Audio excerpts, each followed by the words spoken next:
আজকের গল্পটা একটু ভিন্ন রকম, শুনে যাবেন দয়া করে। আমার বিশ্বাস আপনারা শুনবেন গল্পটা, শুনে তারপরে একটা লাইক দিয়ে সুন্দর করে কমেন্ট করে পাশে থাকবেন। একটা প্রবাসী মেয়ের জীবনের ঘটনা, অনেক সময় অনেকে শোনে অনেকে শোনে না। আসসালামু আলাইকুম কলেজে ভাই বোনেরা, কেমন আছেন? আশা করি অনেক ভালো আছেন। আল্লাহ দরবারে আমিও আশা করি আপনারা অনেক ভালো আছেন, আমিও ভালো আছি আলহামদুলিল্লাহ। গল্পটা এমনই শর্টকাটে আমি বলার চেষ্টা করব যে ফ্যামিলি ছাইরা, বাবা মা আত্মীয় স্বজন সব কিছু ছাইরা এই প্রবাসী মাটিটা আসে। তো আসার পরে চার দেওয়ালের মাঝখানে বন্দি হইয়া কতটা কষ্ট করে শুধু একমাত্র আল্লাহ পাকেই ভালো জানে, আর অন্য কেউ জানে না। কিন্তু মাঝে একটা ছেলেকে বিশ্বাস করে তার জীবনে সব কিছু উজাড় করে দেওয়াটা কি অপরাধ? এটা কি ভুল?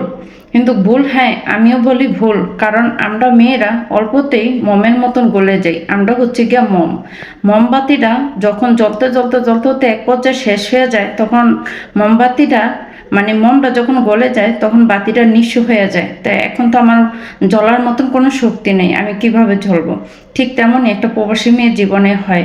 একটা ছেলেকে যখন বিশ্বাস করা সব কিছু দেয়, এক পর্যায়ে যখন প্রতারণা করে তখন আর কিছু থাকে না, বলার মতন কোনো জায়গায় জাগও থাকে না যে কাউকে বিশ্বাস করে বলবো বা প্রতিবাদ করব, সেই শক্তির উপায় না। কারণ ওই ছেলেটা সব রাস্তায় বন্ধ করে দেয়।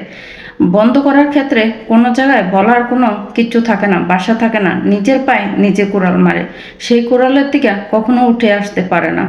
তো প্রিয় বন্ধুরা, আপনাদের কাছে কেমন লাগলো? আশা করি ভালো লাগছে, অবশ্যই কমেন্টে জানাবেন। যদি ভালো লাগে প্রবাসী বোনটার জন্য অনেক দোয়া করবেন, যেন প্রবাসী বোনটা মন শক্ত করে থাকতে পারে এবং তার জীবনে চলার পথে সে ভালো